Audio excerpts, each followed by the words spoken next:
Welcome to Possibility Beyond, a podcast where we look past labels, expectations, and limitations. Here we explore life, lived experiences, and what is still possible. I'm your host, Renee. Thank you for joining. Today we have joining us my guest, Patricia Cameron.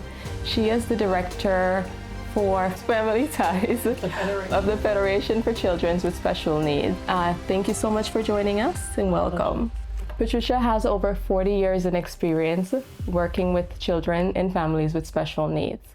So this was very important for me to get her on, as a part of our goal here is to bring forth access, bring forth people with the information that we're trying to share. So Patricia, my first question for you is, what drew you into working with families and children with special needs? Well, I graduated from college many years ago with a degree in teaching. And so from that, I really just was very interested in working with families. What brought me to working with families with children with special needs is 42 years ago, I gave birth to a daughter with Down syndrome. And so now, along with the teaching experience, I had lived experience. Right. And so really looked at all aspects of inclusion and how to integrate children in education, in community living, in their faith communities, all aspects of life. That is good to hear. How is your daughter? How's your daughter doing? That was just her. She's living in a group home now, and she has her day program is Gateway Arts in Brookline, and it's a program that serves artists with disabilities, and so she has a chance. Art has always been how she expressed her knowledge. That's amazing. And so she has a chance to create art. They have a store, they sell the art, she gets commission. And so she's been there 14 years and absolutely loves it. If you don't mind me asking, how old is your daughter? 42, you said? Yes. 42. So here we like to highlight the possibilities of children or adult individuals with special needs. So that's amazing to hear that she is functioning and have a job and is out doing her own thing in the world. Let's get back to the Federation for Children with Special Needs. For our viewers who are watching, can you explain to me what that is and what you guys do? So the Federation is a nonprofit. We are the federally funded parent center here in Massachusetts. Every state has at least one, and we're all charged with doing similar things, providing trainings, resources, information, and one-on-one assistance for families who have questions around their child's education, their health care, all aspects of community living and housing, from birth to 26. Okay. That said, we don't turn anybody away. And so I've helped 50-year-olds, become eligible for services. And we're there to help families. As your experience, life experience, helped the way how you lead? Has it influenced the way how you lead? It has. It's a great influence on how I lead, because I can lead with empathy. I know the feelings. I know certainly not what every situation is in every family. They're all unique, but having had that lived experience, I can draw from that as well as research and what's available here in Massachusetts and in the surrounding states and across the lifespan. So for our viewers who might not know, because it was recently that through another interaction that I was that I heard about the Federation for Children with Special Needs. And I've been raising a child with special needs for 6 years, diagnosed for 4. So for those who don't know, how do we go about getting the information, maybe signing up, or just how do we reach out? So we have a dynamic website, www.fcsn, Federation for Children with Special Needs.org. And on there, you can find all the different programs and services that we offer. We have a training calendar with a robust list of trainings available. All of the trainings are free. to families, Okay. and the resources can be accessed with an online information form Right. that families can fill out, and you just check the box of what the topic is, whether it's healthcare, early childhood, early intervention, navigating the school system, Right. and so forth, and be able to connect with someone. We have an in-house rule that we return calls within 2 business days, Right. and so people can know that somebody will get right back to them. So for our viewers, we are going to be putting in the website in the comment section or the description so that you'll be able to go on and check out the website.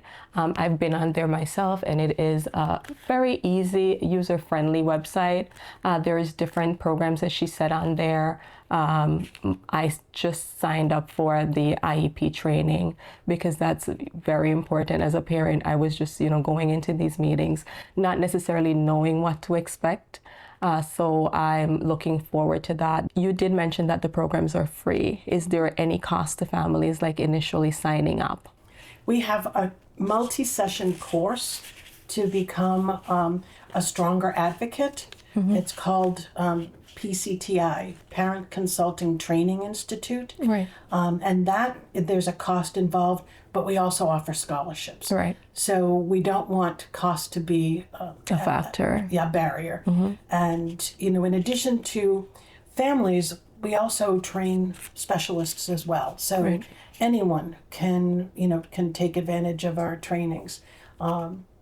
We have trainings that we host for early intervention for that important transition at age 3 when children may go on to special education. Okay. Because not every child leaving early intervention is eligible for special education.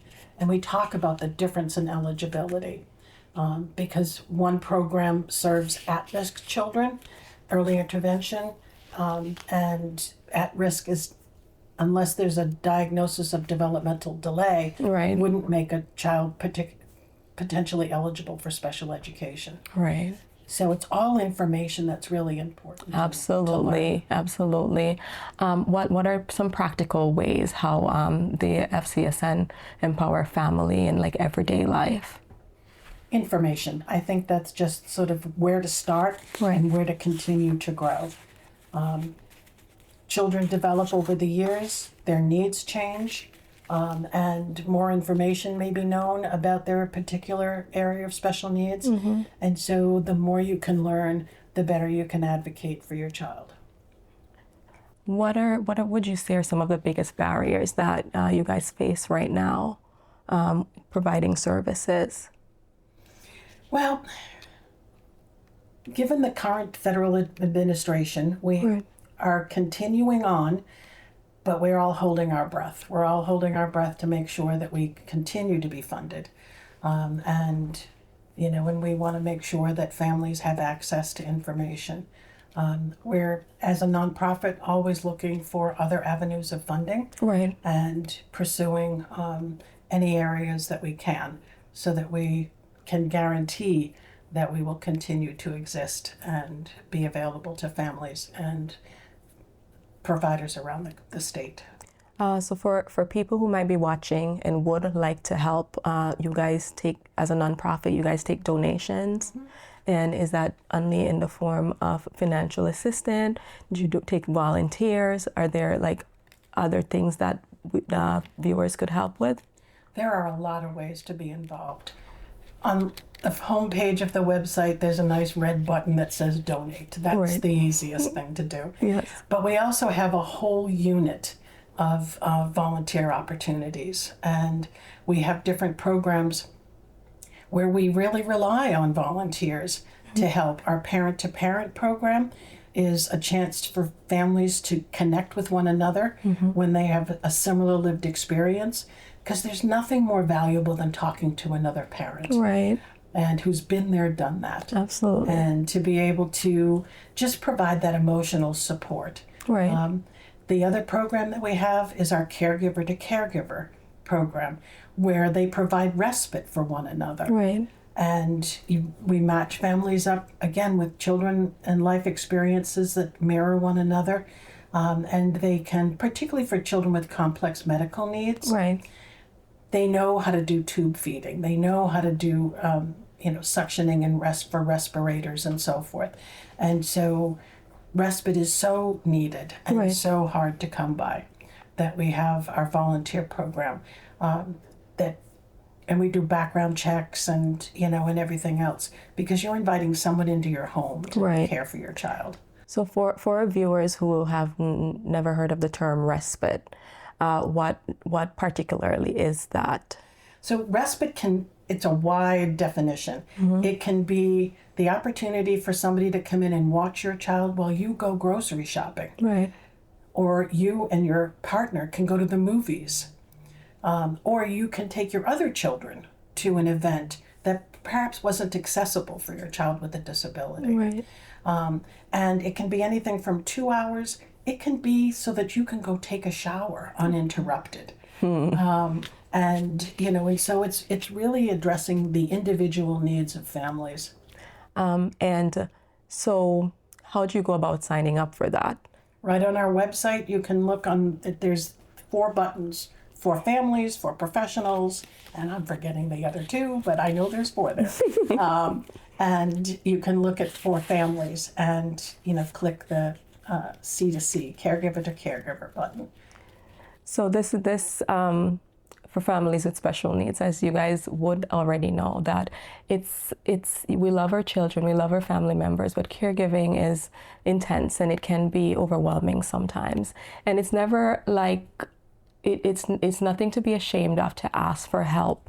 One thing that we sometimes don't do is ask for help. We go through different emotional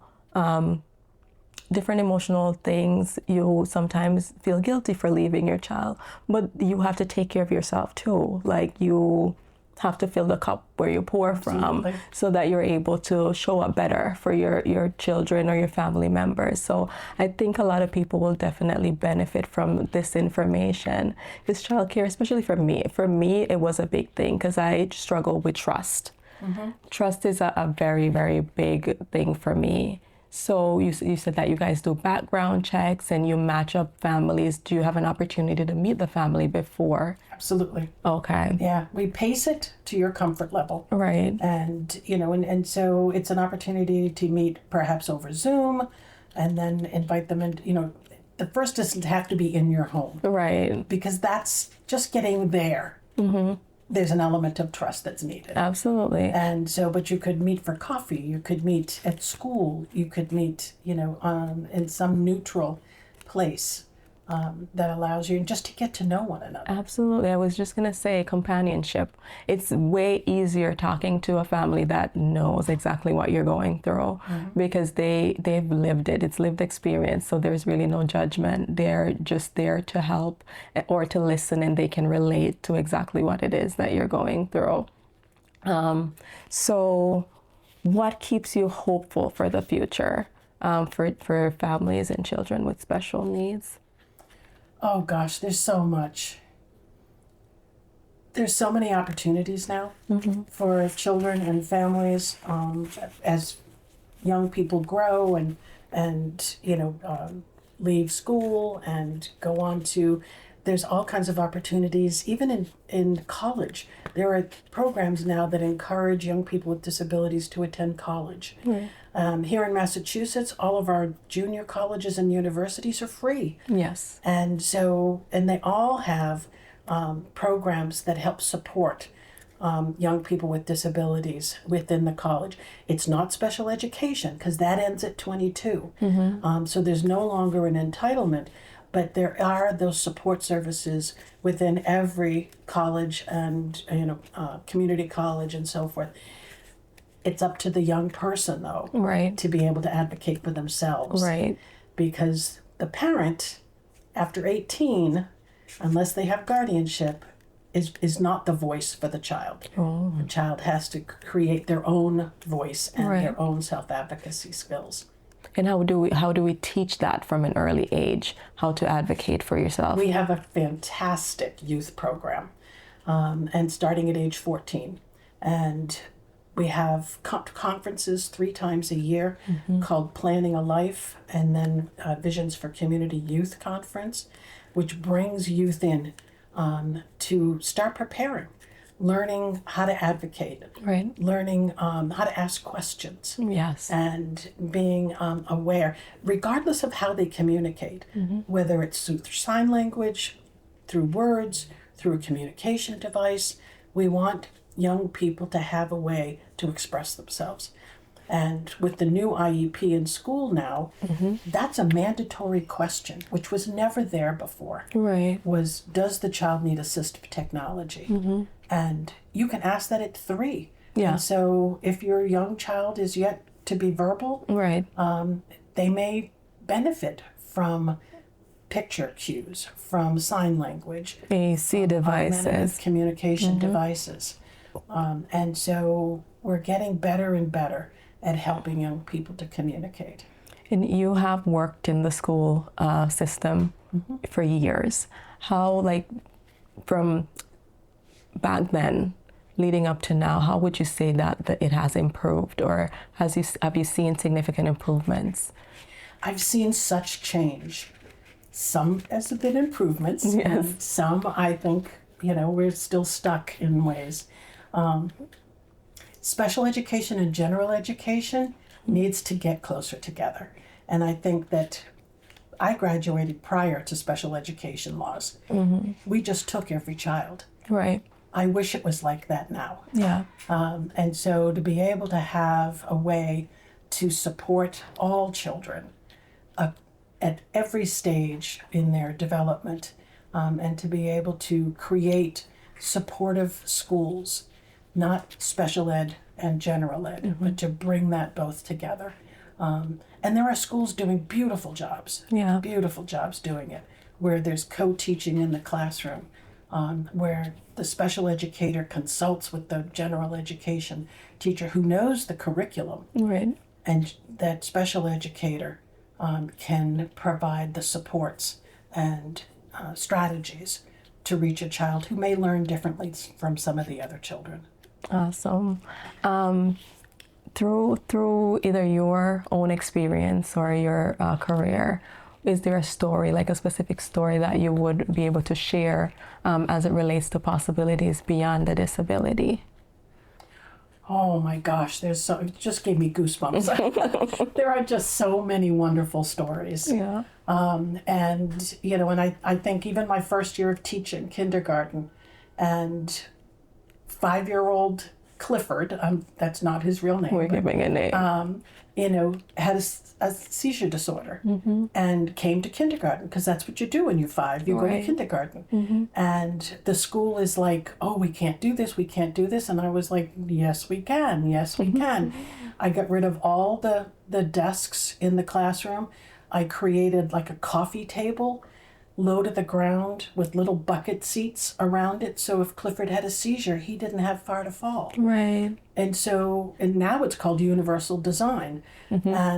But it's those experiences that it's just being solution oriented. Yes. What's the solution? Not dwell on the challenge. Right. But what's the solution? And I continue to work that way, because there are just, barriers and attitudes and and people who need to be more creative. Right. And I would try to be that person, whether it was in the in team meetings for my daughter's IEP or as a teacher in the classroom, is just think about what are the solutions. I'm sitting here and I'm listening to you, and it gives me so much hope, because you can tell that you come from a place of compassion and you come from a place of grace. I just can tell just by the way how you are that because I say this all the time, that for you this cannot just be a job. You have to be able to, you have to know why you're doing what you're doing. And maybe it's, life experiences for you. Maybe it's the fact, but you were doing that before you even had your daughter. So for caretakers or for professionals who are looking to get into dealing with adults or children or just about anyone with a disability or special need, what advice would you have for them? Get to know the person. Right. They are more than their diagnosis. Absolutely. And they've got a personality, they've got, their strengths, they've got their challenges, but get to know them and get to know how they learn, get to know what excites them, what comforts them. I oftentimes advise parents, particularly with young children, to write an all about me page when they start a new class or they go to school the first time. And because it gives that classroom teacher at a glance what their favorite color is, what their favorite song is, how they like to be comforted, what are their triggers, what sort of sets them off. And a lot of noise may not be something they tolerate well. And so just to let them know what it is about that child. So that, again, you don't have to read the whole IEP. You should read the whole IEP. You should, yes. But at a glance, particularly for a substitute teacher, is at a glance, you can get a real good picture of who that child is. Pat, that's amazing information, because I've always followed up with my son's teacher, but it's usually like after the fact I make the introduction. I never usually necessarily go into depth about and all about me, which now that I'm thinking about it, that would be something good to share so that they don't have to learn all of these situations or behaviors or how to comfort your child on their own. So thank you so much for sharing that. That's very, very good information that you wouldn't have even thought about. If you were able to change one thing, and it could be global or statewide or just in your career, what would it be in terms of how we support individuals with special needs and disability? Oh my gosh. Being open. Yeah. Being open to differences, being open to challenges, being open to learning, being open to sharing, and being curious, always curious as to how this might work. And if one approach doesn't work, try something else. There's no such thing as failure. That's good. That's amazing. As we are about to close, I wrote down my questions. I think I touched on everything, but is there anything that you would like to share with our listeners today that we haven't already gone over? I think from a parent's perspective, it's staying assertive, not aggressive. Right. And to be able to, and advocate oftentimes comes with a bad reputation. People think if you're an advocate, you are aggressive, you are, obnoxious. But you can be a very, very effective advocate by just being assertive. Right. And it means knowing what your rights are, knowing what your child's rights are, and again, being solution oriented. Yes. And so don't settle for we can't. Right. It's how will we? Yes. How will we? And for many times, it's being persistent and resilient. And, and you've sort of, because not everybody is going to agree with you. Right. And that's okay. But keep your eye on your goal and be willing to navigate that journey. Absolutely. And just to follow up on that, because usually, especially in the school system, because that's where I mostly deal with, I think people love to see families advocate for their loved ones. It's usually, you're not always going to get a yes. And an example would be like my son at 3 years old using an AAC device. And usually you don't get it that early, but I realized that his speech was not coming in as yet, and he's going into school. I want for him to be able to express himself, and you don't get it. Just like the spoken language, it stages, and the school was saying, no, we can't put it on his IEP because he doesn't know how to use it. And I'm like, well, how is he going to know how to use it until we teach him how to use it? And I was very adamant, and yes, they did put it in there, and now I'm getting notes. Very good job with the AAC device. He's doing such a great job, and they have a speech therapist now that works with him. So sometimes initially the response might not be yes, but if you keep advocating, if you feel very strongly about it and you feel like it will support, I would say yes. I think advocating is a big one, especially for our little ones that don't have their own voices as yet. We're their voices, and we have to advocate at home, in the community, at school, just about everywhere. Pat, I want to thank you so much for taking the time to come out and speak with me. I hope that our viewers would have gotten some very good information. If you have any further questions, Pat, you had agreed to leave some information with me in terms of if people are asking where you could direct them if it's not to you. So if you have any questions, you can leave them in the comments. I look forward to interacting with you. If there's anyone who would like to come on the program, we welcome just about everyone. We're happy to hear and share your story. We ask that you like, comment, and subscribe. If there's anyone that you know that would benefit from this information, we ask that you share. Our goal is to build a community where everyone feels welcome, everyone feels accommodated and special. Once again, this is Possibility Beyond. Thank you so much for watching. I'm your host, Renee. Thanks again. Thank you so much, Pat.